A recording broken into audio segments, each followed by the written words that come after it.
News Bharat में आपका एक बार फिर से स्वागत है। खबर भोपाल से है, जहां कांग्रेस के पूर्व विधायक कुणाल चौधरी ने प्रेस वार्ता की। इस दौरान उन्होंने कहा कि मध्य प्रदेश में लाडली बहनों ने बीजेपी को नकार दिया है।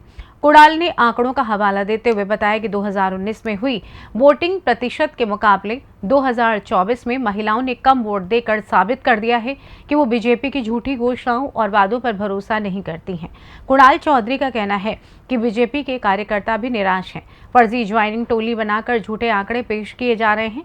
भारतीय जनता पार्टी में उन नेताओं को दरकिनार किया जा रहा है जिन्होंने कहीं न कहीं सरकार बचाने में विधायकों की खरीद फरोख्त की थी, चाहे वो नरोत्तम मिश्रा हो, अरविंद भदौरिया या फिर पूर्व सीएम शिवराज। सुनिए। वोटिंग परसेंट देखा, लगभग 11% बहनों का 2019 से वोटिंग परसेंट कम हुआ, 11%। और अगर आप विधानसभा से बात करें तो मुझे लगता है कि 15 से 17% वोटिंग प्रतिशत मध्य प्रदेश के अंदर इन सीटों के ऊपर खत्म हुआ। डर का वातावरण इनके वरिष्ठ नेता बनाने लगे। केंद्र के गृह मंत्री जिस शब्दों का चयन करके गए, जिस शब्दों को उपयोग करके गए, क्योंकि 5 साल में आते हैं तो जिन वादे, जिन गारंटियों पे 14, 18, 19 फिर 23 में जिन मुद्दों को लेके ये आए थे, उसके ऊपर एक भी बात, क्योंकि रोज मैं इनके भाषण भी सुनता हूं, देखता हूं, तो एक बार भी जिन वादों को लेके पूरे भ्रम तो 5 साल फैलाया जाता है कि इनने युद्ध रुकवा दिया, इनने विश्व गुरु बना दिया, इनने विश्व की तीसरी आर्थिक शक्ति बना दी, और ये बड़ी बड़ी बातें कि विदेशों में डंका बज रहा है। और जब वोट मांगने आते हैं तो सिर्फ नफरत, घृणा और कैसे अपशब्दों का चयन किया जाए और कैसे डर के माध्यम से लोकतंत्र को कत्ल किया जाए, उस बात को लेकर भारतीय जनता पार्टी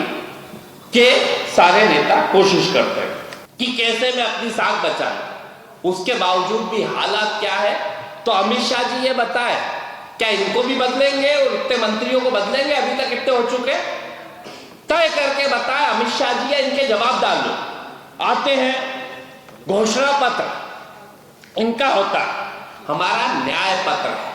रोज बड़ी बड़ी बातें करते, इसमें हिंदू मुसलमान ये वो। अरे कभी मनमोहन सिंह जी के बारे में, कभी किसके बारे में। मनमोहन सिंह जी से सीखना था तो ये सीखना था 50 के अंदर डॉलर की कीमत कैसे रखी जाती है। मनमोहन सिंह जी से सीखना था तो $143 प्रति बैरल के ऊपर 70 रुपए पेट्रोल और 50-55 रुपए डीजल कैसे रखा जाता है। गैस को 400 के अंदर कैसे रखा जाता है। नए बड़े बड़े उद्योग कैसे लगाए जाते हैं, पब्लिक सेक्टर की चीजें कैसे बनाई जाती है। इंदौर जैसे शहर में IIT, IIM जैसे इंस्टीट्यूट कैसे दिए जाते हैं। सीखना था तो मनमोहन सिंह जी से कि आपकी बिना रिफाइनरी कैसे लगाई जाती है। इस हिंदुस्तान को विश्व की तीसरी आर्थिक शक्ति कैसे बनाया जाता है, यह सीखते। घोषणा पत्र में या तो इनने पढ़ा नहीं है, और मेरी चुनौती है कि इनके बड़े लोग बाहर आके रोज झूठ बोलते हैं। भारतीय जनता पार्टी के बड़े से बड़े नेता आए, इसके ऊपर चर्चा करें, हमारे न्याय पत्र के ऊपर और इनकी फर्जी गारंटियों के ऊपर। स्पष्ट है, भारतीय जनता पार्टी की फर्जी गारंटियों को, फर्जी पार्टी की फर्जी गारंटियां, फर्जी वादे, फर्जी बातें और कहीं ना कहीं पूरी तरीके से फर्जी संगठन के फर्जी लोगों के द्वारा जो दिया गया, उसी का नतीजा है कि मध्य प्रदेश के अंदर वोटिंग कम हुई है। और झूठ और फरेब की राजनीति छोड़ के आगे वाले चुनाव में कम से कम ये बताने का काम करें कि 15 लाख का क्या हुआ, काले धन का क्या हुआ, अच्छे दिन का क्या हुआ, 2700 रुपए कुंटल, 3100 रुपए कुंटल धान का क्या हुआ, 2 करोड़ रोजगार का क्या हुआ। और इधर उधर की बातें कहा जाता है ना, तू इधर उधर की बात ना कर, ये बता इन वादों का क्या हुआ। और जनता की जब आंधी आती है, तूफान आता है, तो इंडिया शाइनिंग भी ध्वस्त हुआ था, इस बार फर्जी गारंटियां भी ध्वस्त होगी। और एक कहावत है कि ये तीर सिपाही और घोड़े सब ठाट धरे रह जाएंगे।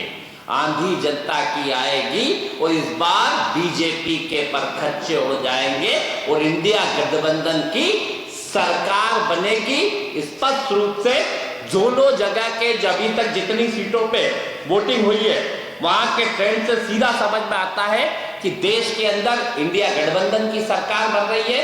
मध्य प्रदेश में भारतीय जनता पार्टी से ज्यादा सीटें कांग्रेस पार्टी जीतेगी।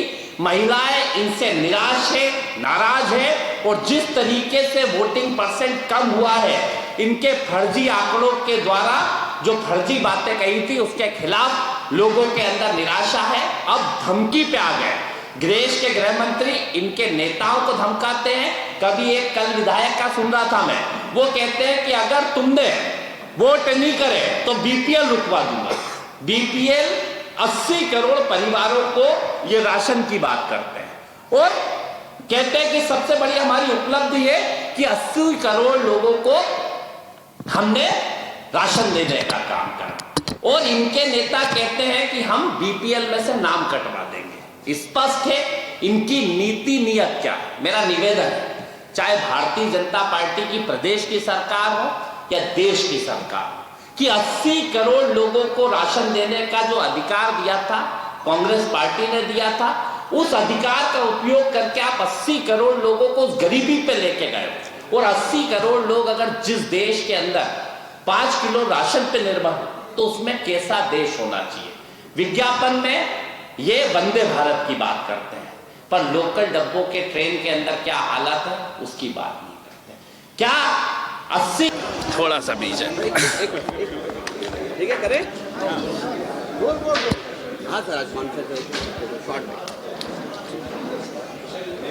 फर्जी पार्टी के फर्जी आंकड़ों के द्वारा फर्जीपन की बातें करके देश के मूल मुद्दों पे जो भाव करने की कोशिश करी गई, जो 370 वोट बढ़ाने की बात थी, जो 4 लाख कार्यकर्ताओं को अंदर करने की बात थी, जो फर्जी पन्ना प्रभारी बनाने की बात थी, मूल मुद्दों से ध्यान भटकाने की बात थी, जनता ने इसका जवाब दिया है। पूरे प्रदेश के अंदर 11% महिलाओं ने कम वोट दिया है। स्पष्ट है लाडली बहनाएं नाराज है, नौजवान प्रताड़ित है और इनको जवाब देने के लिए जनता बैठी है, इनसे हिसाब ले रही है और इनको घर करने का काम जनता करे। कम वोटिंग का कारण क्या मान रहे हैं? स्पष्ट है लाडली बहना बहुत नाराज है, 3000 रुपए नहीं मिले, नौजवान नाराज है, रोजगार नहीं मिला, झूठी बातों से पेट नहीं भरता, रोटी और पानी से पेट भरता।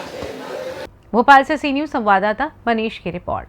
फिलहाल इस खास रिपोर्ट में बस इतना ही। देश दुनिया की तमाम खबरों की जानकारी के लिए देखते रहें सी न्यूज़ भारत। हर खबर आपके साथ, आपके हाथ।